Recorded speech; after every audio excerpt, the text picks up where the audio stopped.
الحمد لله حمدا كثيرا طيبا مباركا فيه نحمده ونستعينه ونؤمن به ونتوكل عليه ونعوذ بالله من شرور أنفسنا وسيئات أعمالنا من يهده الله فلا مضل له ومن يضلل فلا هادي له وأشهد أن لا إله إلا الله وحده لا شريك له وأشهد أن محمدا عبده ورسوله أرسله بالهدى ودين الحق ليظهره على الدين كله ولو كره المشركون اللهم صل على محمد وعلى آل محمد كما صليت على إبراهيم وعلى آل إبراهيم إنك حميد مجيد اللهم بارك على محمد وعلى آل محمد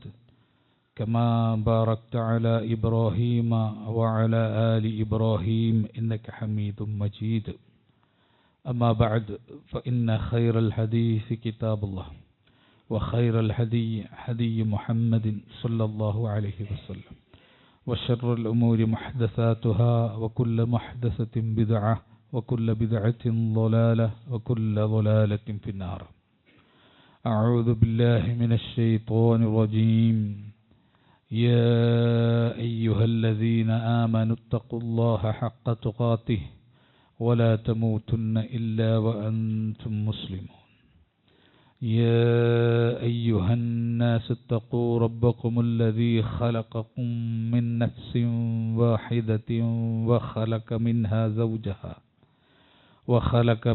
زوجها وبث منهما رجالا كثيرا ونساء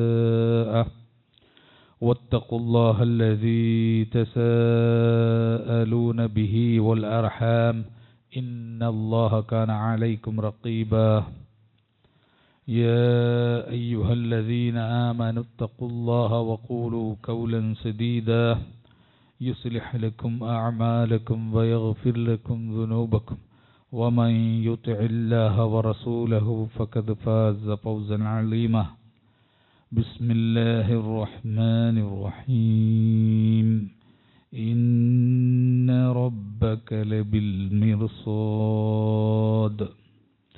رب اشرح لي صدري ويسر لي أمري واحلل عقدة من لساني يفقهوا قولي സ്നേഹം നിറഞ്ഞ സത്യവിശ്വാസികളെ വിശ്വാസിനികളെ, അല്ലാഹു സുബ്ഹാനഹു തആലയുടെ നിയമ നിർദ്ദേശങ്ങളും വിധിവിലക്കുകളും കഴിവിൻ്റെ പരമാവധി പാലിച്ചും ശ്രദ്ധിച്ചും സൂക്ഷിച്ചും ജീവിക്കുവാൻ പരിശ്രമിക്കണമെന്ന് ആമുഖമായി അർഹതക്കനുസൃതമായി ഓർമ്മപ്പെടുത്തുകയാണ്, വസിയ്യത്ത് ചെയ്യുകയാണ്. അല്ലാഹു സുബ്ഹാനഹു തആല മുഴുവൻ മനുഷ്യരെയും ഓർമ്മിപ്പിക്കുന്ന വളരെ ഗൗരവപ്പെട്ട ഒരു കാര്യമാണ് സൂറത്തുൽ ഫജ്റിൽ നിന്ന് ഞാൻ ആമുഖമായി ഓതിവെച്ചത്. ഇന്ന റബ്ബക ലബിൽ മിർസാദ്, നിശ്ചയമായിട്ടും നിന്റെ റബ്ബ് പതിസ്ഥാനത്ത് തന്നെയുണ്ട്, കാവൽ സ്ഥാനത്ത് തന്നെയുണ്ട്. മനുഷ്യരെ മുഴുവൻ നോക്കി അവരുടെ പ്രവർത്തനങ്ങൾ നിരീക്ഷിച്ച് എപ്പോഴാണ് ആ പ്രവർത്തനങ്ങൾക്ക് മറുപടി നൽകേണ്ടത് എന്ന് കൃത്യമായി വീക്ഷിച്ചുകൊണ്ട് റബ്ബ് നിന്റെ മുകളിൽ ഉണ്ട് എന്ന് അല്ലാഹു സുബ്ഹാനഹു തആല പഠിപ്പിക്കുകയാണ്. എന്ന് പറഞ്ഞാൽ നമ്മൾ എന്തൊക്കെ ചെയ്യുന്നുവോ, നമ്മൾ എങ്ങനെയൊക്കെ ജീവിക്കുന്നുവോ, എന്ത് തോന്നിവാസങ്ങളിൽ മുഴുകുന്നുവോ അതെല്ലാം നിരീക്ഷിച്ചുകൊണ്ട് അല്ലാഹു പതിസ്ഥാനത്ത് തന്നെയുണ്ട്. എപ്പോഴാണ് നമ്മൾക്ക് അടി തരേണ്ടത്, എപ്പോഴാണ് നമുക്ക് ശിക്ഷ തരേണ്ടത്, ആ ശിക്ഷ ആ സമയത്ത് ഫസബ്ബ അലൈഹിം റബ്ബുക സൗത അദാബ്, അല്ലാഹു ശിക്ഷയുടെ ചമ്മട്ടി അവർക്ക് മേലിറക്കി. ഇതുപോലെ നമുക്ക് മേലും ഇറക്കാൻ റബ്ബിനൊരു ബുദ്ധിമുട്ടുമില്ല. ഇത് മനുഷ്യനോടല്ല, ലോകത്തിലെ മുഴുവൻ മനുഷ്യരോടുള്ള അല്ലാഹു സുബ്ഹാനഹു തആലയുടെ ഒരു മുന്നറിയിപ്പാണ്.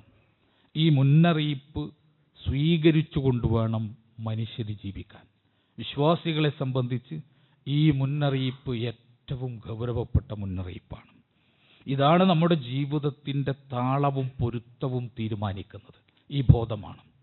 ഈ ബോധം എത്ര കുറഞ്ഞുവോ നമ്മുടെ ജീവിതത്തിൻ്റെ താളവും പൊരുത്തവും തെറ്റും. ഈ ബോധം എത്ര വർദ്ധിക്കുന്നുവോ അത്രക്കും നമ്മുടെ ജീവിതത്തിൻ്റെ താളവും പൊരുത്തവും നന്നായി മുന്നോട്ട് പോകും. അതുകൊണ്ട് വിശ്വാസികളെ അള്ളാഹു എപ്പോഴും ഓർക്കാൻ ആവശ്യപ്പെടുന്നു. ഇന്ന റബ്ബക ലബിൽ മിർസാദ്, നിന്റെ റബ്ബ് പതിസ്ഥാനത്ത് തന്നെയുണ്ട് എന്ന് അള്ളാഹു സുബ്ഹാനഹു വ തആല ഓർമ്മപ്പെടുത്താണ്. നമ്മളെ സംബന്ധിച്ച് നമ്മുടെ ജീവിതം എങ്ങനെ പോകുന്നു എന്നത് നമ്മൾ ആലോചിക്കാനുള്ള ആയത്താണത്. എനിക്ക് തോന്നിയതുപോലെയാണോ ഞാൻ ജീവിക്കുന്നത്? നന്മയുടെ പാതയിലാണോ ഞാൻ സഞ്ചരിച്ചു കൊണ്ടിരിക്കുന്നത്? അതല്ല തിന്മയുടെ വഴിയിലൂടെയാണോ ഞാൻ സഞ്ചരിച്ചു കൊണ്ടിരിക്കുന്നത്? ഇത് ഒരാൾ എപ്പോഴും, ഈമാനുള്ള മനുഷ്യൻ അവൻ സ്വയം ആത്മഗതം ചെയ്തുകൊണ്ടിരിക്കണം. അവൻ അന്വേഷിച്ചു കൊണ്ടിരിക്കണം. അവൻ്റെ ജീവിതത്തെ, അവൻ്റെ വിശ്വാസത്തെ, അവൻ്റെ പ്രവർത്തനങ്ങളെ, അവൻ്റെ കർമ്മങ്ങളെ എല്ലാം നിരന്തരമായി ഏത് റൂട്ടിലൂടെയാണ് അത് സഞ്ചരിച്ചു കൊണ്ടിരിക്കുന്നത് എന്ന് വിശ്വാസി ശ്രദ്ധിക്കണം. അല്ലാഹു സുബ്ഹാനഹു വ തആല പറഞ്ഞല്ലോ, മൻ യഹ്ദില്ലാഹു ഫഹുവ മുഹ്തദ്. ആരെയാണ് അള്ളാഹു ഹിദായത്തിലാക്കുന്നത്, സന്മാർഗത്തിലാക്കുന്നത്? അവൻ സന്മാർഗിയായവനാണ്. അവനാണ് യഥാർത്ഥത്തിലെ സന്മാർഗി. വമൻ യുളിൽ, ആരെ അള്ള വഴികേടിലാക്കി കളഞ്ഞുവോ, ഫലൻ തജിദ ലഹു വലിയ്യൻ മുർഷിദ, അവന് വഴി കാണിക്കുന്ന, നേർവഴിയിലേക്ക് അവന് പിന്നെ കൈപിടിക്കാൻ കഴിയുന്ന ഒരു ബന്ധുമിത്രത്തെ അവന് കണ്ടുകിട്ടുകയില്ല. പടച്ചവൻ വഴികേടിലായി എന്ന് ഒരുത്തനെ പറ്റി തീരുമാനിച്ചു കഴിഞ്ഞാൽ പിന്നെ അവന് രക്ഷയില്ല. അല്ലാഹു സുബ്ഹാനഹു വ തആല അങ്ങനെ ഒരുത്തന് തീരുമാനിക്കുന്നത് വരെയാണ് അവൻ്റെ സാധ്യതയും സാധുതയും ഉള്ളത് എന്ന് നമ്മൾ മനസ്സിലാക്കുക. എൻ്റെ കാര്യത്തിൽ ഞാൻ വഴികെട്ടവനാണ്. വമൻ യുദ്ലിൽ, അവൻ ആരാണ് വഴിപഴച്ചവൻ എന്ന് അള്ളാഹ് വഴിപെട്ടവരുടെ കൂട്ടത്തിൽ എന്നെ അള്ളാഹ് എഴുതി ചേർത്തുവോ, പിന്നീട് ഫലൻ തജിദ ലഹു വലിയ്യൻ മുർഷിദ, എന്നെ നേരെയാക്കാൻ, എൻ്റെ കൈപിടിക്കാൻ, എനിക്ക് ഗൈഡൻസ് നൽകാൻ ഒരാളെ ഞാൻ കണ്ടെത്തില്ല ഖിയാമത്ത് വരെ എന്ന് റബ്ബ് പറയുന്നു. അതുകൊണ്ട് വിശ്വാസികളെ എപ്പോഴും കാത്തു സൂക്ഷിക്കണം. അള്ളാഹു വങ്ങാനം എന്നെ ആ ളാലിമീങ്ങളുടെ കൂട്ടത്തിൽ അവൻ ചേർത്ത് കഴിഞ്ഞാൽ പിന്നെ തിരിച്ചു വരാൻ എനിക്ക് സന്ദർഭമില്ല, തിരിച്ചു വരാൻ എനിക്ക് അവസരമില്ല എന്ന ബോധത്തോടെ വിശ്വാസി ജീവിക്കണം. നമുക്ക് അബദ്ധങ്ങൾ പറ്റും, നമുക്ക് തെറ്റുകൾ പറ്റും, നമ്മുടെ ഭാഗത്ത് മിസ്റ്റേക്കുകൾ ഉണ്ടാകും. പക്ഷേ സമാധാനത്തോടെ ഒരു തെറ്റ് ചെയ്യാൻ നമുക്ക് സാധിക്കാൻ പാടില്ല.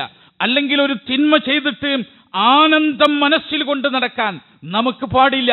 പറ്റിയ തെറ്റ്, അതിന് വേദനയുണ്ടാകണം. സംഭവിച്ചു പോയ അബദ്ധങ്ങൾ, ആ അബദ്ധങ്ങളിൽ മനസ്സ് നീറണം. അള്ളാഹുവിനെ പറ്റി ആലോചിക്കുമ്പോൾ അവന്റെ ഹൃദയം വിറക്കണം.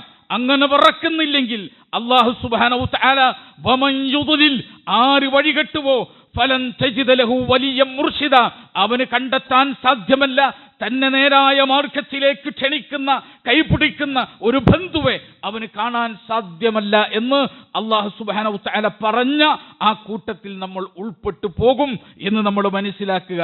എന്താണ് നമ്മൾ ശ്രദ്ധിക്കേണ്ട കാര്യങ്ങൾ? 7 കാര്യങ്ങൾ നമ്മൾ ശ്രദ്ധിച്ചാൽ മതി. 7 കാര്യങ്ങൾ. ആ 7 കാര്യങ്ങൾ നമ്മൾ അല്ലാഹു പറഞ്ഞതുപോലെയാണെങ്കിൽ നമുക്ക് സ്വർഗം ഉറപ്പാണ്. പക്ഷേ ആ 7 കാര്യങ്ങളിൽ അല്ലാഹു പറഞ്ഞതിന് വിരുദ്ധമാണ് ജീവിതമെങ്കിൽ ഒരിക്കലും നേർമാർഗത്തിൽ നമ്മൾ പെട്ടുപോകില്ല.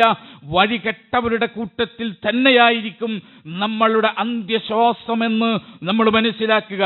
ഒന്നാമത്തേത് വിശുദ്ധ ഖുർആൻ പറഞ്ഞു തന്നു, വമാ കാന ലിമുഅ്മിനിൻ വലാ മുഅ്മിനത്തിൻ, ഒരു വിശ്വാസിയായ പുരുഷനാകട്ടെ, ഒരു വിശ്വാസിയായ സ്ത്രീയാകട്ടെ, വമാ കാന, അവരായി തീരുന്നതല്ല, ഇദാ ഖദല്ലാഹു വറസൂലുഹു അംറൻ, അല്ലാഹു ഒരു കാര്യത്തിൽ തീരുമാനിച്ചു കഴിഞ്ഞാൽ, ഒരു കാര്യത്തിൽ അല്ലാഹു വിധി പറഞ്ഞു കഴിഞ്ഞാൽ, അൻ യകൂന ലഹുമുൽ ഖിയറതു മിൻ അംരിഹിം, അവരുടെ കാര്യത്തിൽ പിന്നെ അവർക്കൊരു ഖിയറത്തില്ല, പിന്നെ അവർക്കൊരു ഖിയറത്തില്ല.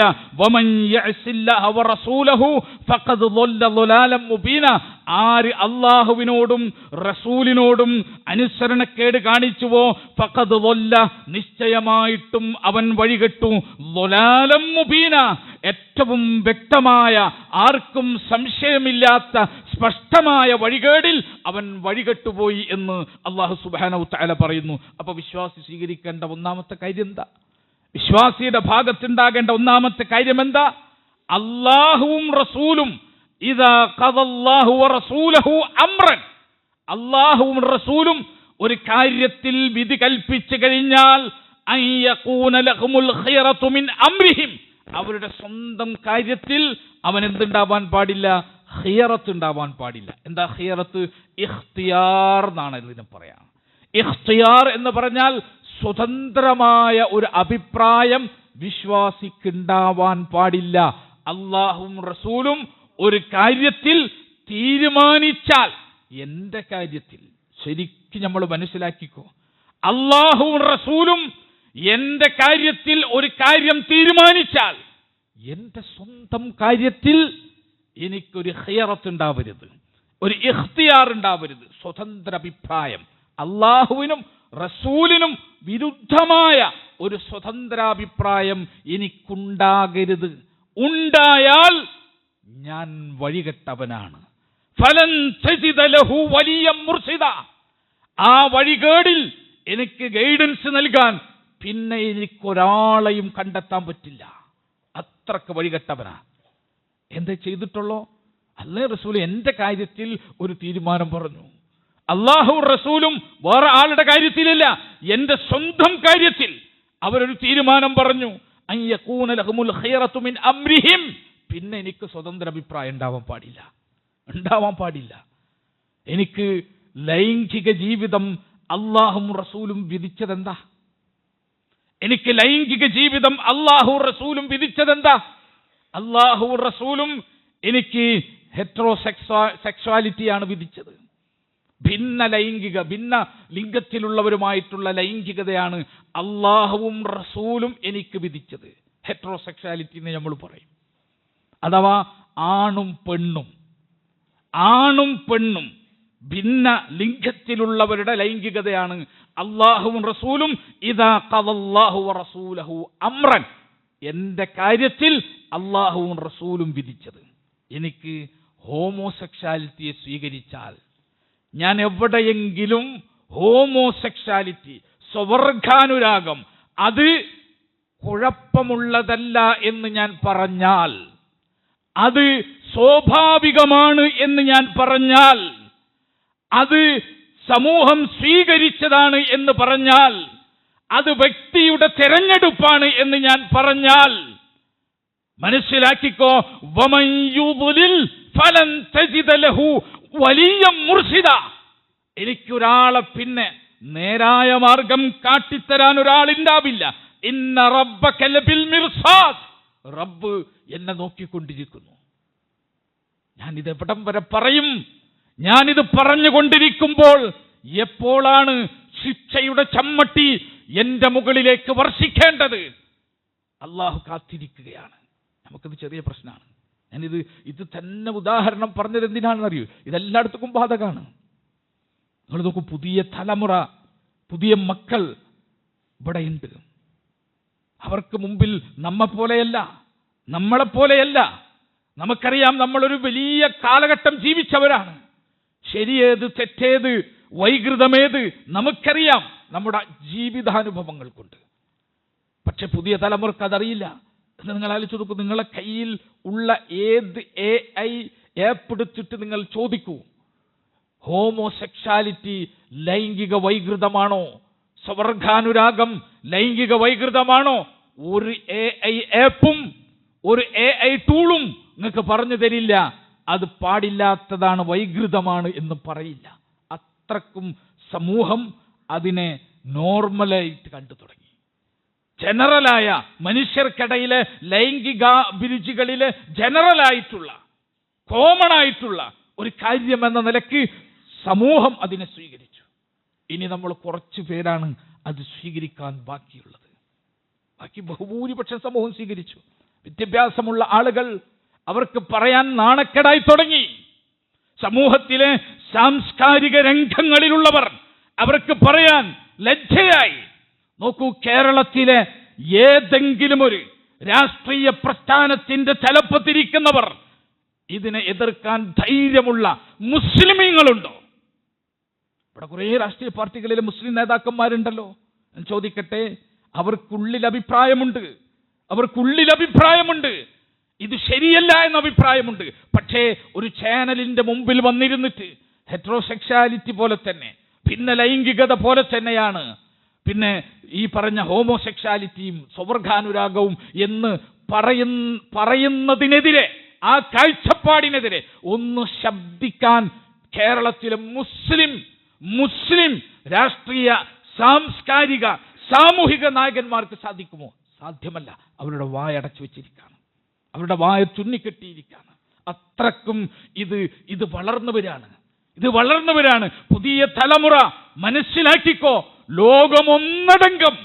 ലോകമൊന്നടങ്കം ഇതിനെ അനുകൂലിച്ചാലും നമ്മൾ എഴുന്നേറ്റ് നിന്നിട്ട് പറയണം, ഇദാ ഖദല്ലാഹു വറസൂലുഹു അംറൻ, അല്ലാഹുവും റസൂലും ഞങ്ങളെ കാര്യത്തിൽ ഒരു വിധി വിധിച്ചിട്ടുണ്ടെങ്കിൽ അയ്യഖൂന ലഹുമുൽ ഖിയറതു മിൻ അംരിഹിം, നിന്റെ ഒരു LGBTQ+ അതിനെതിരെ പറയാൻ എനിക്ക് സമ്മതമല്ല. നിന്റെ ഒരു പൊളിറ്റിക്സിനും അതിനെതിരെ പറയാൻ എനിക്ക് സമ്മതമല്ല.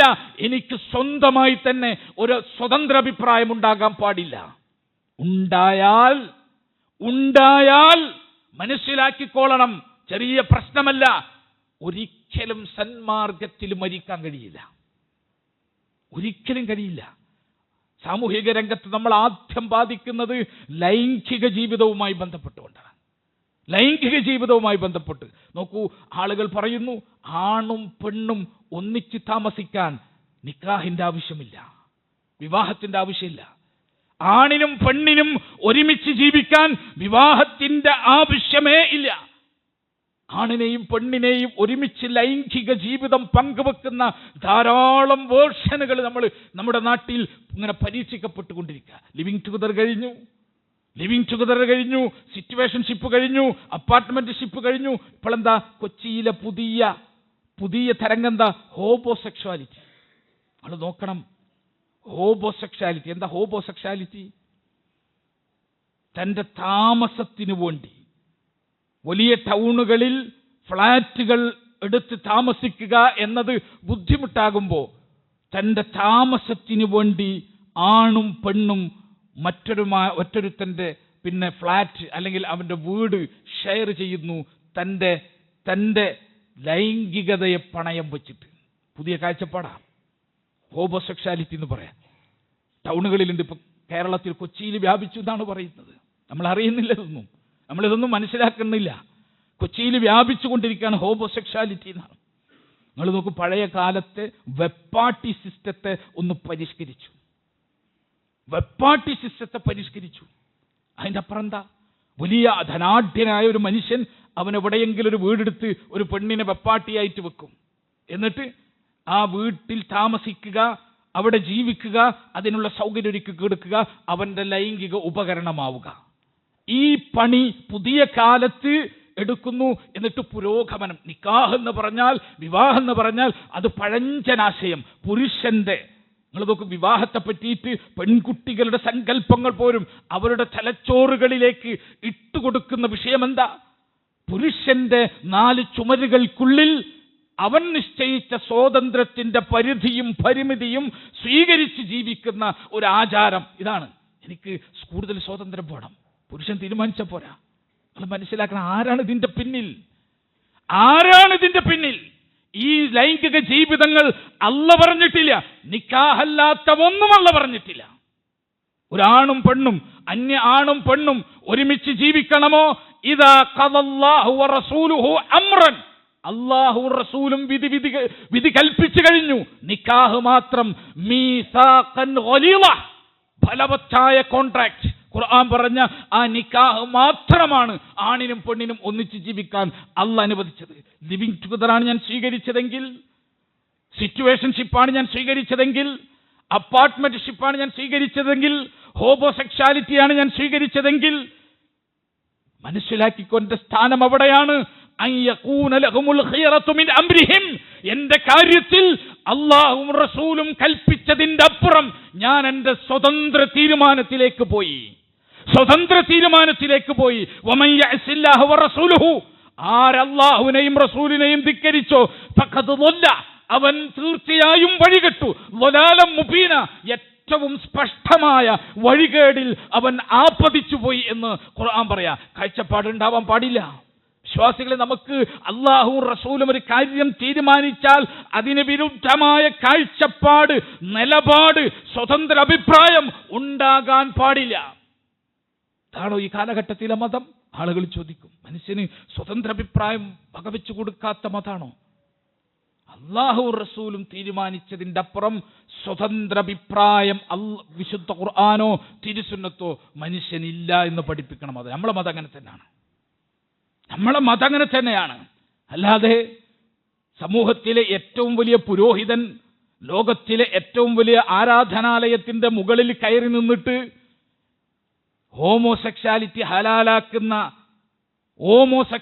ഹലാലാക്കുന്ന അവസ്ഥ, ആ ഗതികേടിലേക്ക് ഇസ്ലാമിന് ആപതിക്കാൻ പറ്റൂല. അങ്ങനെയാണല്ലോ നമ്മൾ കേട്ടത്, അങ്ങനെയാണല്ലോ. വലിയ മഹത്വം നിങ്ങൾ ആലോചിച്ച് നോക്കൂ. കഴിഞ്ഞ മാർപ്പാപ്പ മരണപ്പെട്ടു പോയപ്പോ വലിയ മഹത്വം പ്രഖ്യാപിച്ച കൂട്ടത്തിൽ അദ്ദേഹത്തിന്റെ മഹത്വമായി പറഞ്ഞത്, അദ്ദേഹം എന്തു ചെയ്തു? അദ്ദേഹം ഹോമോസെക്ഷാലിറ്റി ഷിബിന് തെറ്റല്ല എന്ന് പ്രഖ്യാപിച്ചു. വലിയ സാമൂഹിക വിപ്ലവമായിട്ടാണ് സൊസൈറ്റി അതിനെ വിലയിരുത്തുന്നത്.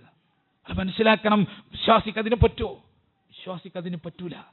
നമുക്ക് ഒരു മഹാനായ നബി ഉണ്ടായിരുന്നു, ഒരു പ്രവാചകൻ ഉണ്ടായിരുന്നു. സൊസൈറ്റിയിലെ മുഴുവൻ ആളുകളും ഈ വൃത്തികേട് കൊണ്ട് നടന്നപ്പോ തന്റെ പെൺമക്കളെ ചേർത്ത് പിടിച്ച് സമൂഹത്തിന്റെ മുൻപിൽ ഓടി നടന്നിട്ട് പാടില്ലട്ടോ, അരുതാത്തതാണട്ടോ, ചെയ്യരുതട്ടോ എന്ന് പഠിപ്പിച്ചു കൊണ്ടിരുന്ന മഹാനായ ലൂത്ത് നബിയുടെ പാഠം ഇനിയും ഇനിയും ഇനിയും ഇനിയും ഖുർആനിൽ നിന്ന് നമ്മൾ വീണ്ടും വീണ്ടും വായിച്ചു കൊണ്ടിരിക്കണം. അദ്ദേഹം ആ സമൂഹത്തിന്റെ നേർക്ക് നോക്കിയിട്ട് പറഞ്ഞ്, നിങ്ങൾക്ക് എന്റെ പെൺമക്കളെ എടുത്തൂടെ? എന്താ അതിന്റെ അർത്ഥം? പെൺമക്കളെ കൂട്ടിക്കൊടുക്കണം എന്നാണോ? ഇപ്പൊ യുക്തിവാദി ആയത്തോതുന്ന അങ്ങനെയാണ്. ലൂത്ത് നബി അലൈഹി സ്വലാം പെൺമക്കളെ കൂട്ടിക്കൊടുക്കാൻ തയ്യാറായി. അല്ല, ലൂത്ത് നബി പറഞ്ഞത് എന്താണെന്നറിയോ? ഹെറ്ററോസെക്ഷാലിറ്റി സ്വീകരിച്ചൂടെ എന്നാ. ആധുനിക ഭാഷയിൽ പറഞ്ഞാൽ ഹെറ്ററോസെക്ഷാലിറ്റി സ്വീകരിച്ചൂടെ? നിങ്ങൾക്ക് എന്റെ പെൺമക്കളെ ഞാൻ വിവാഹം കഴിപ്പിച്ചു തരാം. നിങ്ങൾ എന്താണ് ആണിനെ ആണ് തേടുന്ന അവസ്ഥയിലേക്ക് പോകുന്നത്? അല്ലാഹു സുബ്ഹാനഹു വ തആല ആ സമൂഹത്തെ എന്ത് ചെയ്തെന്നറിയുമോ? അതാണ് ഞാൻ പറഞ്ഞത്. ഖുർആൻ വായിച്ചോ, ഒന്നുകൂടി വായിച്ചോ, നമ്മുടെ മനസ്സിലേക്ക് കൊണ്ടുവന്നോ. ആളുകൾ ഒരുമിച്ച് നിന്നിട്ട് പറയും, ഇത് പിന്നെ സ്വാഭാവികമാണ്, വ്യക്തിയുടെ ലൈംഗിക വൈവിധ്യങ്ങളിൽപ്പെട്ടതാണ്. ആളുകൾ പറഞ്ഞുകൊണ്ടിരിക്കും, ആളുകൾ സംസാരിച്ചു കൊണ്ടിരിക്കും. അപ്പോഴൊക്കെ നമ്മൾ ആലോചിച്ചു നോക്കിക്കോ. ലൂത്ത് നബി അലൈഹി ഇസ്ലാമിന്റെ ജനതയ്ക്ക് അള്ളാഹു ശിക്ഷ ഇറക്കുന്നതിന് മുമ്പ് എന്തൊക്കെ സംഭവിച്ചു? ഖുർആൻ ഒന്ന് എടുത്തു നോക്ക്. ലൂത്ത് നബിയുടെ സംഭവങ്ങൾ എടുത്തു നോക്ക്. എന്തൊക്കെ സംഭവിച്ചു ഞാൻ പറയട്ടെ. കേരളത്തിൽ കണ്ട അലർട്ടുകളെല്ലാം ലൂത്ത് നബി അലൈഹി ഇസ്ലാമിന്റെ ജനതയെ ശിക്ഷിക്കുന്നതിന് മുമ്പ് കണ്ടു. അത് മനസ്സിലാക്കണം.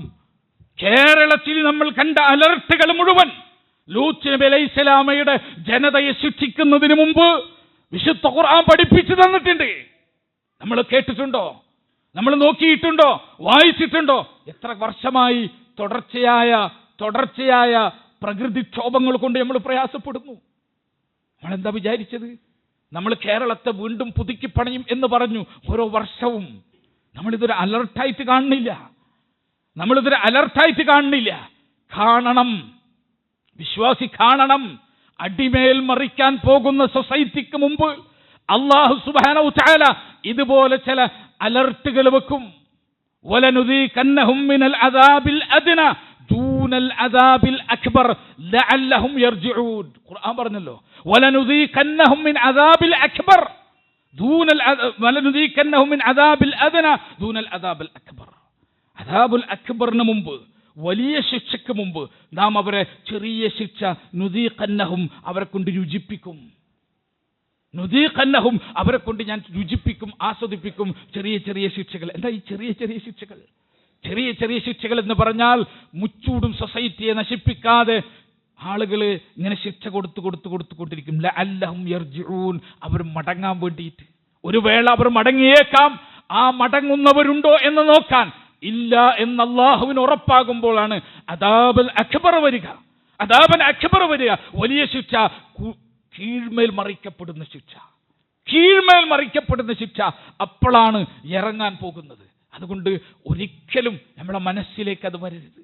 ആലോചിച്ച് നോക്കൂ, സ്ത്രീകൾക്ക് മുമ്പിൽ, മുസ്ലിം പെൺകുട്ടിക്ക് മുമ്പിൽ പരസ്യമായി ചാനലുകളിൽ ലെസ്ബിയൻ കപ്പിൾസ്, മുസ്ലിം സൊസൈറ്റിയിൽ നിന്നുണ്ടായ ലെസ്ബിയൻ കപ്പിൾസിനെ കൊണ്ടുവന്നിരിക്കുകയാണ്.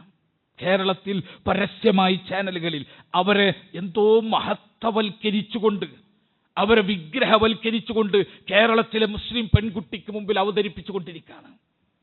നമ്മുടെ വീടിൻ്റെ അകത്തളത്ത് നമ്മൾ ഓൺ ചെയ്ത് വെക്കുന്ന ടെലിവിഷനിലൂടെ നമ്മുടെ പെൺകുട്ടികൾ കാണുന്നു. അറക്കേണ്ടതിന് പകരം ആദരിച്ചിട്ട്, വെറുക്കേണ്ടതിന് പകരം സ്വീകരിച്ചിട്ട് നമ്മുടെ കുട്ടികൾ കണ്ടുകൊണ്ടിരിക്കുന്നു. മനസ്സിലാക്കണം, ലൂത്ത് നബിയുടെ ജനതയെ നശിപ്പിച്ച ആ സ്ഥലം കണ്ടാൽ കരഞ്ഞിട്ടല്ലാതെ നിങ്ങൾ അതിലൂടെ പോകരുത് എന്ന് റസൂലുള്ളാഹി സ്വല്ലല്ലാഹു അലൈഹി വസല്ലം പഠിപ്പിച്ചിട്ടുണ്ട്. കരഞ്ഞിട്ടല്ലാതെ പോകരുത്. ആ സ്ഥലത്തൂടെ നിങ്ങൾ നടക്കേണ്ടി വന്നാൽ, ലൂത്ത് നബിന്റെ ജനതയെ അടിമേല് മറിച്ച് അള്ളാഹു അതിനെ ചാവാക്കി കളഞ്ഞ ആ ഭൂമിയിലൂടെ നിങ്ങൾ പോകുമ്പോ കരഞ്ഞിട്ടല്ലാതെ പോകരുത്. ചിരിക്കരുത് അവിടെ വെച്ചിട്ടുന്ന ആ കാര്യമാണ് പരസ്യമായി നടക്കുന്നു. എന്നിട്ട് നടത്തിയത് പോരാ, മുസ്ലിം പെൺകുട്ടികൾക്ക് മെസ്സേജ് കൊടുത്തുകൊണ്ടിരിക്കുന്നു, ഇത് സ്വീകരിച്ചോ എന്ന് പറഞ്ഞിട്ട്. നിങ്ങൾ മനസ്സിലാക്കിക്കോ, ഇദാ ഖലല്ലാഹു വറസൂലുഹു അംറൻ, അല്ലാഹുവും റസൂലും ഒരു കാര്യത്തിൽ വിധി കൽപ്പിച്ചാൽ അയ്യഖൂന ലഹുമുൽ ഖൈറതു മിൻ അംരിഹിം, സ്വന്തം കാര്യത്തിൽ പിന്നെ അഭിപ്രായം വേറൊന്ന് സ്വതന്ത്ര അഭിപ്രായം ഉണ്ടാവാൻ പാടില്ല. ഞാൻ പറഞ്ഞു വരുന്നത് നമ്മുടെ തലമുറയെ നശിപ്പിക്കാൻ വേണ്ടിയിട്ട്. നിങ്ങളൊന്ന് ആലോചിച്ച് നോക്കൂ, പെൺകുട്ടികളാണ് ഏറ്റവും അധികം വലവീശപ്പെട്ടിരിക്കുന്നത്. പെൺകുട്ടികൾക്ക് ഏറ്റവും ആദ്യം പഠിപ്പിച്ചു കൊടുത്തുകൊണ്ടിരിക്കുന്നത് എന്താ? നിക്കാഹ് എന്ന് പറഞ്ഞാൽ ആലോചിച്ച് നോക്കൂ, അത് പുരുഷാധിപത്യത്തിന്റെ കീഴിലേക്ക് ഒരു പെണ്ണിന്റെ സ്വാതന്ത്ര്യം പണയപ്പെടുത്തി വിനയാന്യതയായി അവൾ കീഴൊതുങ്ങുന്നതിന്റെ ലക്ഷണമാണ് നിക്കാഹ് എന്ന് പറയുന്നത്. പകരം അവളോട് പറഞ്ഞു കൊടുക്കുന്നത് എന്താ?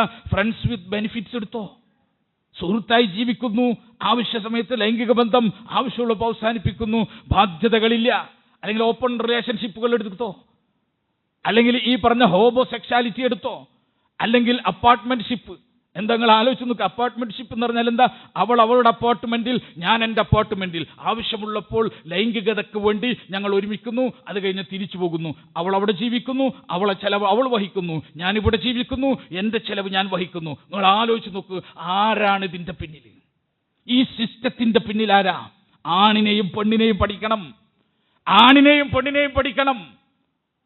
പരിണാമശാസ്ത്രത്തിന്റെ കീഴിൽ അതിന്റെ ശാഖകളായി വന്നിട്ടുള്ള ലൈംഗിക ബന്ധങ്ങൾ മുഴുവൻ പറഞ്ഞത് എന്തറിയോ?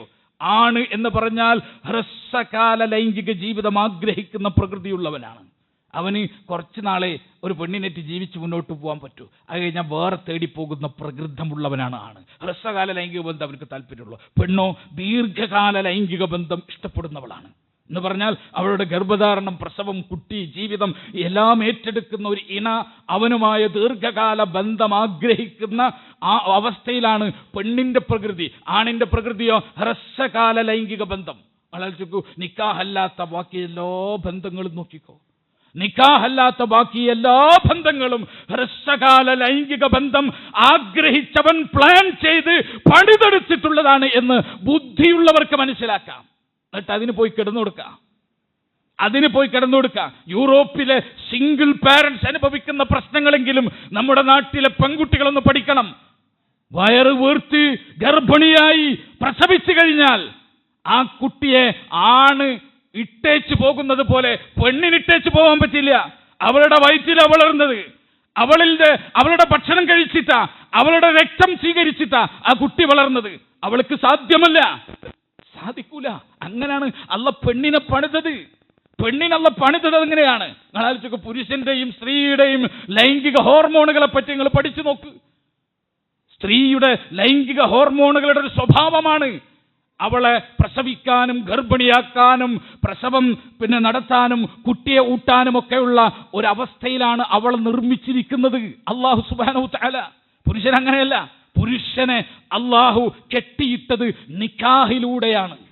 പുരുഷനെ അല്ല കെട്ടിയിട്ടത് നിക്കാഹിലൂടെയാണ്. ബാക്കിയൊന്നിനും കെട്ടിയിടാൻ പറ്റില്ല. സ്ത്രീയെ നോക്കാൻ, സ്ത്രീക്ക് താങ്ങും തണലുമാകാൻ, ജീവിതാന്ത്യം വരെ അവളുടെ ചെലവ് സ്വീകരിച്ച് ജീവിക്കാൻ അല്ലാഹു സുബ്ഹാനഹു തആല വച്ച സിസ്റ്റാണ്. ആ സിസ്റ്റം പൊളിക്കാൻ സ്ത്രീകളെ തന്നെ ഉപയോഗപ്പെടുത്തി. ആണുങ്ങൾ പുരുഷബുദ്ധി അത് മനസ്സിലാക്കാതെ അതിൻ്റെ പിറകെ നടക്കുക. ഞാൻ പറഞ്ഞു വന്നത്, ഇത് കേവലം ഈ വിഷയത്തിൽപ്പെട്ടതല്ല. എന്ത് കാര്യാവട്ടെ, അല്ലാഹു റസൂലും ഒരു കാര്യം പറഞ്ഞു കഴിഞ്ഞാൽ എൻ്റെ സിസ്റ്റം എന്താ? എൻ്റെ സിസ്റ്റം വഖാലു, അവർ പറയും സമിഅനാ വഅതഅനാ, ഞങ്ങൾ കേട്ടിരിക്കുന്നു, ഞങ്ങൾ അനുസരിച്ചിരിക്കുന്നു. ഗുഫ്രാനക റബ്ബനാ വഇലൈക്കൽ മസീർ, നാഥാ നീ ഞങ്ങൾക്ക് പുറത്തു നൽകണമേ, നിന്നിലേക്കാണ് ഞങ്ങളുടെ മടക്കം എന്ന് വിശ്വാസികൾ പറയും. അവർ പിന്നെ സ്വതന്ത്ര അഭിപ്രായം വെച്ച് നടക്കൂല. അതുകൊണ്ടും ശരിക്കും മനസ്സിലാക്കിക്കോ, ഇസ്ലാം സ്വീകരിക്കണോ, എൻ്റെ സ്വതന്ത്ര അഭിപ്രായം മാറ്റിവെച്ചോളണം. എൻ്റെ സ്വതന്ത്ര അഭിപ്രായം നടപ്പാക്കാനുള്ള ഏരിയയല്ല ഇത്. അള്ളാഹു എനിക്ക് നിശ്ചയിച്ച ഏരിയയിൽ എനിക്ക് സ്വാതന്ത്ര്യമുണ്ട്. ഏത് സ്ത്രീയെ വിവാഹം കഴിക്കണം എനിക്ക് അള്ളാഹു സ്വാതന്ത്ര്യം നൽകി. എങ്ങനെ, വെളുത്തവൾ വേണോ കറുത്തവൾ വേണോ എനിക്ക് തീരുമാനിക്കാം. വിദ്യാഭ്യാസമുള്ളവൾ വേണോ വിദ്യാഭ്യാസം ഇല്ലാത്തവൾ വേണോ എനിക്ക് തീരുമാനിക്കാം. പക്ഷേ പെണ്ണിനെ കെട്ടാവൂ എന്നത് അള്ളാഹ് നിശ്ചയിച്ചു. അത് മാറ്റി തീരുമാനിക്കാൻ എനിക്ക് പറ്റില്ല. അല്ലാഹു സുബ്ഹാനഹു തആല എനിക്ക് വിധിച്ചതിനെ ഒരു സ്വതന്ത്രാഭിപ്രായം ഇല്ല, അത് സ്വീകരിച്ചേ പറ്റൂ. അതാണ് ഇസ്ലാം. ഇതാണ് നമ്മൾ ഒന്നാമത് മനസ്സിലാക്കേണ്ടത്. ആദ്യത്തെ പാപം എന്ന് പറഞ്ഞാൽ ഇതാ, എനിക്ക് സ്വതന്ത്ര അഭിപ്രായം വരും. എല്ലാ രംഗത്തും നോക്കിക്കോ. ഇത് കേവലം ഈ സാമൂഹിക ലൈംഗിക ജീവിതത്തിൽ മാത്രമല്ല. അല്ലാഹു റസൂലും ഒരു കാര്യം പറഞ്ഞു. അല്ലാഹു റസൂലും പറഞ്ഞു, മനുഷ്യനെ സംബന്ധിച്ച് കണ്ണേറ് അവനെ ബാധിക്കും, അതുകൊണ്ട് അവൻ എന്ത് ചെയ്തോളൂ, അവൻ പ്രാർത്ഥിച്ചോളൂ. ആ പ്രാർത്ഥന പഠിപ്പിച്ചു. അപ്പോൾ എൻ്റെ സ്വതന്ത്രാഭിപ്രായം എന്നെ പഠിപ്പിക്കാണ്, ഇല്ല, അത് മണ്ടത്തരമാണ്. അല്ലാഹു റസൂലും എന്ത് പഠിപ്പിച്ചുവോ ആ പഠിപ്പിച്ചത് അത് സ്വീകരിക്കണം. അൽ ഐനു ഹഖുൻ, അൽ ഐനു ഹഖുൻ, അൽ ഐനു ഹഖുൻ. 3 പ്രാവശ്യം സത്യത്തിട്ട റസൂലുള്ളാഹി സ്വല്ലല്ലാഹു അലൈഹി വസല്ലം പറഞ്ഞത് കണ്ണേറ് സത്യമാണ്, കണ്ണേറ് സത്യമാണ്, കണ്ണേറ് സത്യമാണ്. എന്നാ കണ്ണേറിനെ പേടിച്ചിരിക്കണോ? പേടിച്ചിരിക്കാൻ റസൂലുള്ളാഹി പഠിപ്പിച്ചില്ല. അതിനെപ്പറ്റി ആദ്യ പിടിച്ച് ജീവിക്കണോ? ആദ്യ പിടിച്ച് ജീവിക്കാനും പഠിപ്പിച്ചില്ല. എന്തെങ്കിലും എനിക്ക് ബാധിച്ചാൽ കണ്ണേറിന് തിരിച്ചറിയാൻ പറ്റോ? തിരിച്ചറിയാനേ പറ്റില്ല. പിന്നെ ഞാൻ എന്ത് ചെയ്യണം? ഞാനൊന്നും ചെയ്യണ്ട. എനിക്ക് എന്ത് പ്രശ്നം ഉണ്ടായാലും കണ്ണേറാകാം, ആകാതിരിക്കാം, ഇനി രോഗാണുവാകാം, മറ്റെന്തും ആകാം. എനിക്ക് റസൂലുള്ളാഹി ചില പ്രാർത്ഥനകൾ പഠിപ്പിച്ചു തന്നിട്ടുണ്ട്. ആ പ്രാർത്ഥനകൾ അതുപോലെ തന്നെ വിശുദ്ധ ഖുർആൻ അത് സൂറത്തുൽ ഫലഖും നാസും ഇമാം ബുഖാരി ഉദ്ധരിച്ച ഹദീസിൽ കാണാം. ഫലഖും നാസും അവതരിച്ചതിന് ശേഷം റസൂലുള്ളാഹി വേറെ ഒന്നും കൊണ്ട് മന്ത്രിച്ചിട്ടില്ല എന്നാ. അത്രക്ക് പവർ ഉണ്ടെന്നാ. ആ ഫലഖും നാസും ഓതി തടവിയാൽ എനിക്ക് ഒരു പൈശാചിക പ്രശ്നം സംഭവിക്കാൻ പോണില്ല. അല്ലാഹു സുബ്ഹാനഹു തആല ഇവിടെ എന്ത് ഷർറ് വെച്ചിട്ടുണ്ടോ ആ ഷർറ് തടുക്കാൻ സൂറത്ത് നാസും ഫലഖും മതി. ഖുൽ അഊദു ബിറബ്ബിൽ ഫലഖ്, ഖുൽ അഊദു ബിറബ്ബിൻ നാസ്. അത് ഓതിയിട്ട് തീരാത്ത പ്രശ്നം എനിക്കുണ്ടെന്ന് വിശ്വസിച്ചാൽ ഞാൻ ഈമാൻ ഇല്ലാത്തവനാണ്. അത് ഓതിയ എൻ്റെ പ്രശ്നം തീർന്നു. അത് ഓതിയാൽ ഈ വക പ്രശ്നങ്ങൾ എൻ്റെത് തീർന്നു എന്ന് ഞാൻ ഉറപ്പിക്കണം. ആ ഈമാനോട് നിൽക്കണം. അതിനിത് നിഷേധിക്കണോ? അതിനെ ഈ ഹദീസിനെ എതിർക്കണോ? ഇത് നവോത്ഥാന വിരുദ്ധാണെന്ന് പറയണോ? വേണ്ട. ഖിയറത്ത് ഉണ്ടാവാൻ പാടില്ല, എനിക്ക് ഇഖ്തിയാർ ഉണ്ടാവാൻ പാടില്ല. അല്ലാഹു റസൂലും പറഞ്ഞാൽ എല്ലാ കാര്യത്തിലും എനിക്ക് ഇഖ്തിയാർ ഉണ്ടാവാൻ പാടില്ല. അതുകൊണ്ട് വിശ്വാസികളെ ഒരിക്കൽ കൂടി ഓർമ്മപ്പെടുത്താണ്. ഇൻഷാ അല്ലാഹ് അടുത്ത ഖുതുബകളിൽ മറ്റു പ്രധാനപ്പെട്ട കാര്യങ്ങൾ കൂടി സൂചിപ്പിക്കാം. അല്ലാഹുവും റസൂലും എന്ത് കാര്യത്തിൽ വിധി പറഞ്ഞോ ആ കാര്യത്തിനെതിരെ എനിക്ക് സ്വതന്ത്ര അഭിപ്രായം ഉണ്ടാവാൻ പാടില്ല. ഒരു പക്ഷേ എൻ്റെ ആ ഭാഗത്ത് എനിക്ക് തെറ്റുപറ്റിയേക്കാം, എന്നിൽ പാപം സംഭവിച്ചേക്കാം. അത് സ്വാഭാവികമാണ്. സ്വതന്ത്ര അഭിപ്രായം പാപത്തെക്കാളും ഗുരുതരമാണ്. അത് കുഫറിലേക്കാണ് പോവുക. അല്ലാഹു റസൂൽ ഒരു കാര്യം പറഞ്ഞു, ഞാൻ അത് ചെയ്തു പോയി, തെറ്റാണെന്ന് പറഞ്ഞ് ഞാൻ ചെയ്തു പോയി. പക്ഷേ എനിക്ക് ആ വിഷയത്തിൽ സ്വതന്ത്ര അഭിപ്രായം ഞാൻ സ്വീകരിച്ചിട്ടില്ല. എൻ്റെ ദുർബലത കൊണ്ട് അബദ്ധം പറ്റിയതാണ് എങ്കിൽ അത് പാപമാണ്. മറിച്ച് സ്വതന്ത്രമായ അഭിപ്രായമുണ്ട്. അത് വന്നു കഴിഞ്ഞാൽ ഞാൻ ആ പാപം ചെയ്യണം എന്ന് തന്നെയില്ല. ഞാൻ സ്വർഗാനുരാഗത്തിൽ ഏർപ്പെട്ടു പോയി എന്ന് വിചാരിക്കുക എങ്കിൽ ഹറാമാണത്, ഹറാമാണ്. അതിന് ശിക്ഷയുണ്ട്. അള്ളാഹുവിനോട് പൊറുക്കലിനെ തേടുക. പക്ഷേ ഞാൻ സ്വർഗാനുരാഗത്തിൽ ഏർപ്പെട്ടിട്ടില്ല. പക്ഷെ എൻ്റെ മനസ്സെന്താണ്? സ്വർഗാനുരാഗം സ്വാഭാവികമാണ്, ഞാൻ കാഫറാണ്. രണ്ടും തമ്മിലുള്ള വ്യത്യാസം മനസ്സിലാക്കിക്കോ. എങ്കിൽ ഞാൻ കാഫറാണ്, മറ്റേത് ഞാൻ ഫാസിഖാണ്, പാപിയാണ്. രണ്ടും വ്യത്യാസമുണ്ട്. അതുകൊണ്ട് ഇഖ്തിയാർ ഉണ്ടാവരുത്. അള്ളാഹുവിനും റസൂലിനും എതിരെ എനിക്കൊരു ഇഖ്തിയാർ ഉണ്ടാവാൻ പാടില്ല.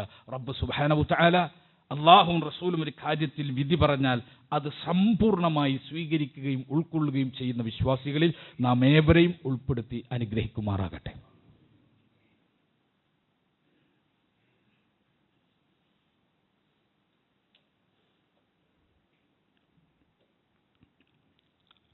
അൽഹംദുലില്ലാഹ് ഹംദൻ കസീറൻ ത്വയ്യിബൻ മുബാറകൻ ഫീഹി വസ്സലാത്തു വസ്സലാമു അലാ ഖാതമിൽ അംബിയാഇ വൽ മുർസലീൻ നബിയ്യിനൽ ഹബീബി മുഹമ്മദിൻ വഅലാ ആലിഹി വസഹ്ബിഹി അജ്മഈൻ അമ്മാ ബഅദ്.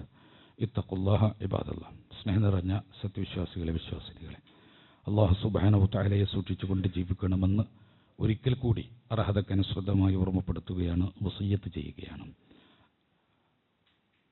നമ്മുടെ ഈ പള്ളിയിൽ ഇതിൻ്റെ പരിപാലനവും പ്രവർത്തനവുമൊക്കെ നടന്നുകൊണ്ടിരിക്കുന്നത് നല്ലവരായ ചില വ്യക്തികൾ നിരന്തരമായി നൽകിക്കൊണ്ടിരിക്കുന്ന സംഭാവനയുടെ, അതോടൊപ്പം നമ്മുടെ പള്ളിയിൽ നിന്ന് നമ്മൾ കളക്ട് ചെയ്യുന്ന ബക്കറ്റ് പിരിവിൻ്റെയും ഒക്കെ അടിസ്ഥാനത്തിലാണ്. ഇവിടെ ഈ ടൗണിൽ ഒരു പള്ളി പരിപാലിക്കുക എന്ന് പറഞ്ഞാൽ വലിയ ചെലവാണ്. പ്രത്യേകിച്ച് നമസ്കാരത്തിനും ജുമാഅക്കും ജമാഅത്തിനുമൊക്കെ എത്തുന്ന ആളുകൾക്ക് വേണ്ടുന്ന അത്യാവശ്യം നല്ല സൗകര്യങ്ങൾ ഇവിടെ ഒരുക്കിയിട്ടുണ്ട്. അതൊക്കെ നിരന്തരമായി ചെലവുണ്ടാക്കുന്നതാണ്. അതോടൊപ്പം പള്ളി പരിപാലനവും ജീവനക്കാരുമായിട്ടുള്ളവർക്കുള്ള ശമ്പളങ്ങൾ, അതോടൊപ്പം മദ്രസ സംവിധാനം ഇവിടെ ഉണ്ട്. ആ മദ്രസ സംവിധാനത്തിൻ്റെ ചെലവുകൾ വേറെയുണ്ട്. അതൊക്കെ കൂടെ ഒരു സ്വന്തമായ വരുമാനമില്ലാത്ത പള്ളിക്ക് ഇതെല്ലാം ആ പള്ളിയുമായി ബന്ധപ്പെടുന്ന ആളുകൾ നൽകേണ്ടതാണ്. റസൂലുള്ളാഹി സ്വല്ലല്ലാഹു അലൈഹി വസല്ലം ഉദ്ധരിച്ച, ഇമാം ബുഖാരി മുസ്ലിം ഉദ്ധരിച്ച മുത്തഫഖുൻ അലൈഹിയായ ഒരു ഹദീസിൽ കാണാം, 7 വിഭാഗം ആളുകൾ മഹ്ശറയിൽ തണൽ കിട്ടുന്നവരെ പറ്റി റസൂലുള്ള പഠിപ്പിച്ചു. സബഅത്തുൻ യുളില്ലുഹുമുല്ലാഹു ഫീ ളില്ലിഹി യൗമ ലാ ളില്ല ഇല്ലാ ളില്ലുഹു. അള്ളാഹുവിൻ്റെ തണലല്ലാതെ വേറെ ഒരു തണലുമില്ലാത്ത നാളിൽ ചില ആളുകൾ, 7 വിഭാഗം ആളുകൾ, അവർക്ക് അള്ളാഹു തണലിട്ട് കൊടുക്കും. അവർ സമാധാനമായി നിൽക്കുന്നു, സ്വസ്ഥമായി നിൽക്കുന്നു. ബാക്കി എല്ലാ മനുഷ്യരും താങ്ങാൻ കഴിയാത്ത ചൂടും വെയിലും ഏറ്റ് പ്രയാസം ശിക്ഷയും അനുഭവിച്ചു കൊണ്ടിരിക്കുമ്പോൾ ഒരു 7 വിഭാഗം ആളുകൾ ശാന്തതയോടെ സമാധാനത്തോടെ മഹ്ശറയിൽ നിൽക്കും. ആ 7 വിഭാഗത്തെ എണ്ണിയപ്പോൾ റസൂലുള്ളാഹി എണ്ണി, വറജുലുൻ, ഒരു മനുഷ്യൻ, ഖൽബുഹു മുഅല്ലഖും ഫിൽ മസാജിദ്, അവൻ്റെ ഹൃദയം പള്ളിയുമായി കെട്ടിയിട്ടതാണ്. പള്ളിയുമായി മുഅല്ലഖ എന്ന് പറഞ്ഞാൽ എന്താ? ബന്ധിച്ചു, കെട്ടിയിട്ടു എന്നതിൻ്റെ അർത്ഥം. പള്ളിയുമായിട്ട് കെട്ടിയിട്ട ഖൽബുള്ള മനുഷ്യൻ, അവൻ എന്തില്ല? മഹ്ശറയിൽ അവന് ശിക്ഷയില്ല, പ്രയാസമില്ല, അള്ളാഹ് പ്രത്യേകം തണലിടും. പള്ളിയായിട്ട് കെട്ടിയിടുക എന്ന് പറഞ്ഞാൽ എന്താ? പള്ളിയിൽ ആരാധനകൾക്ക് വേണ്ടി നിരന്തരം വരിക, പള്ളി പരിപാലനത്തിൽ നിരന്തരമായി ഇടപെടുക. ഇതൊക്കെയാണ് പള്ളിയുമായി ഹൃദയം കെട്ടിയിട്ടവൻ എന്ന് പറഞ്ഞത്. നമ്മുടെ ഒരു സഹോദരൻ, അള്ളാഹുവിൻ്റെ അനുഗ്രഹം കൊണ്ട് നമ്മുടെ ഒരു സഹോദരൻ ഈ പള്ളിയുടെ കറണ്ട് ബില്ല് അദ്ദേഹം സ്വന്തമായിട്ടാണ് അടച്ചുകൊണ്ടിരിക്കുന്നത്. അള്ളാഹു അദ്ദേഹത്തിൻ്റെ സമ്പത്തിൽ ബർക്കത്തുണ്ടാക്കുകയും അള്ളാഹു അദ്ദേഹത്തിന് മഹത്തായ പ്രതിഫലം നൽകുകയും ചെയ്യുമാറാകട്ടെ. നാളെ മഹ്ശറയിൽ ആ ചെയ്ത ദാനധർമ്മത്തിന് അള്ളാഹു തണലിട്ട് കൊടുക്കുന്നവരുടെ കൂട്ടത്തിൽ അദ്ദേഹത്തെ ഉൾപ്പെടുത്തുമാറാകട്ടെ. ജീവിതത്തിലെ പാപങ്ങൾ മുഴുവൻ അള്ളാഹു പുറത്തു കൊടുക്കുകയും ഈമാനോടെ മരിക്കാൻ, ബർക്കത്തോടെ കുടുംബജീവിതവും വ്യക്തിജീവിതവും നയിക്കാൻ അള്ളാഹു അദ്ദേഹത്തിന് തൗഫീഖ് കൊടുത്ത് അനുഗ്രഹിക്കുമാറാകട്ടെ. സഹോദരങ്ങളെ, അതുപോലെ നിങ്ങൾ ഓരോരുത്തരും ഈ പള്ളിയുമായി ബന്ധപ്പെട്ട ചെലവുകളിലേക്ക്, നിങ്ങളിൽ സാമ്പത്തികമായി അഭിവൃദ്ധിയുള്ള ആളുകൾ അവരുടെ കഴിവനുസരിച്ച്, സാമ്പത്തികമായി അഭിവൃദ്ധിയില്ലാത്തവർ അവരുടെ രീതി അനുസരിച്ച് നിരന്തരമായ കൃത്യമായ എന്തെങ്കിലും ഹദിയകൾ, സദഖകൾ നിങ്ങൾ കൊടുക്കാൻ തയ്യാറായാൽ ഇവിടെ കുറേ പ്രയാസങ്ങൾ നീങ്ങും എന്ന് ഓർമ്മപ്പെടുത്താണ്. അള്ളാഹു അതിനുള്ള തൗഫീഖ് നമുക്കെല്ലാം നൽകി അനുഗ്രഹിക്കുമാറാകട്ടെ. അള്ളാഹു ഇഷ്ടപ്പെടുന്ന രൂപത്തിൽ ചെലവഴിക്കാൻ, ദാനം ചെയ്യാൻ, അള്ളാഹു നമുക്കെല്ലാം തൗഫീഖ് നൽകി അനുഗ്രഹിക്കുമാറാകട്ടെ. അറിഞ്ഞും അറിയാതെയും രഹസ്യമായും പരസ്യമായും നമ്മുടെ ജീവിതത്തിൽ സംഭവിച്ചു പോയ എല്ലാ തെറ്റുകളും കുറ്റങ്ങളും പാപങ്ങളും ഒന്നൊഴിയാതെ അള്ളാഹു നമുക്ക് പുറത്തു മാപ്പാക്കി തരുമാറാകട്ടെ. അവൻ്റെ ജന്നാത്തുൽ ഫിർദൗസിൽ കുടുംബത്തോടു കൂടി പ്രവേശിക്കുന്ന വിശ്വാസികളിൽ അള്ളാഹു നാം ഏവരെയും ഉൾപ്പെടുത്തി അനുഗ്രഹിക്കുമാറാകട്ടെ. എല്ലാവിധ ഫിത്നകളിൽ നിന്നും അള്ളാഹു നമ്മളെ കാത്തു സംരക്ഷിക്കുമാറാകട്ടെ. മാരകരോഗങ്ങളിൽ നിന്നും മാറാരോഗങ്ങളിൽ നിന്ന് പെടുമരണങ്ങളിൽ നിന്നും ദുർമരണങ്ങളിൽ നിന്നെല്ലാം അള്ളാഹു നമ്മളെയും നമ്മുടെ കുടുംബങ്ങളെയും കാത്തു സംരക്ഷിക്കുമാറാകട്ടെ. റബ്ബ് സുബ്ഹാനഹു തആല ഇഷ്ടപ്പെട്ട ദാസന്മാരുടെ കൂട്ടത്തിൽ ജീവിച്ച് അവൻ ഇഷ്ടപ്പെട്ട ദാസന്മാരുടെ കൂട്ടത്തിൽ മരിച്ച് അവൻ ഇഷ്ടപ്പെട്ട ദാസന്മാരുടെ കൂട്ടത്തിൽ ഉയർത്തെഴുന്നേൽക്കാൻ സൗഭാഗ്യം ലഭിച്ചവരുടെ കൂട്ടത്തിൽ അള്ളാഹു നാം ഏവരെയും കുടുംബത്തോടു കൂടി ചേർക്കുമാറാകട്ടെ. അല്ലാഹുമ്മ ഗ്ഫിർ ലിൽ മുഅ്മിനീന വൽ മുഅ്മിനാത്ത് വൽ മുസ്ലിമീന വൽ മുസ്ലിമാത്ത് അൽ അഹ്യാഇ മിൻഹും വൽ അംവാത്ത് ഇന്നക മുജീബു ദഅവാതി യാ ഖാദിയൽ ഹാജാത്ത്. റബ്ബനാ ലാ തുസിഗ് ഖുലൂബനാ ബഅദ ഇദ് ഹദൈതനാ വഹബ് ലനാ മിൻ ലദുൻക റഹ്മ ഇന്നക അൻതൽ വഹ്ഹാബ്. റബ്ബനാ ആതിനാ ഫിദ് ദുനിയ ഹസന വഫിൽ ആഖിറതി ഹസനത വഖിനാ അദാബൻ നാർ. റബ്ബനാ തഖബ്ബൽ മിന്നാ ഇന്നക അൻതസ് സമീഉൽ അലീം വതുബ് അലൈനാ ഇന്നക അൻത തവ്വാബുർ റഹീം. ആമീൻ ആമീൻ ബിറഹ്മതിക യാ അർഹമർ റഹീമീൻ. വആഖിറു ദഅവാനാ അൽഹംദുലില്ലാഹി റബ്ബിൽ ആലമീൻ വസ്സലാത്തു വസ്സലാമു അലാ ഖാതമിൽ അംബിയാഇ വൽ മുർസലീൻ.